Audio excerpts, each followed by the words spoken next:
Chipper Jones done for the season. He's going to have knee surgery, but said he's not going to retire. Will try and come back for his 18th season next year. Bringing out the lineup card in Atlanta Friday night. The Braves hosting the Dodgers. Tim Hudson doing his thing. Top of the fifth, no score. Hudson striking out Casey Blake swinging. Then it's Matt Kemp looking. Jamie Carroll, jealous of Kemp, also goes down looking. As Hudson strikes out the side, a scoreless ball game. Top of the seventh, Casey Blake at the plate hits this one up the middle. There's Alex Gonzalez. Stop, drop, and roll, and then throw him out at first.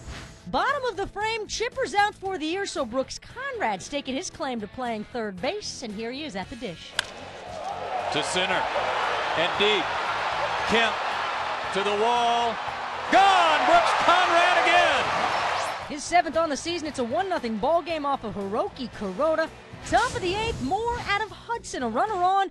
Ronnie Belliard goes down looking. 6 strikeouts on the evening for Hudson. He leaves the game after 8 innings, 3 hits, and no runs. Jonathan Broxton has lost his job as the closer, at least for now. Manager Joe Torre saying they're going closer by committee in Los Angeles for now. Bottom of the eighth, here's Broxton in the ball game with a runner on. Brian McCann at the plate. McCann will hit this one far into center.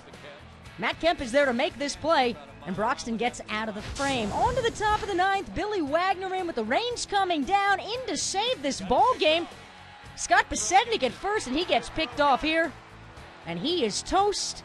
Now it's Andre Ethier at the plate. Got him! Game over! So Wagner notches save number 29 as the Braves win it 1-0. Hudson a gem. He's won 5 straight starts, improving to 14-5. He's given up only 2 runs over that span. Omar Infante goes 2 for 3. Braves are now 3 games up on the Phillies after a Philadelphia 1-0 Friday night loss to the Mets.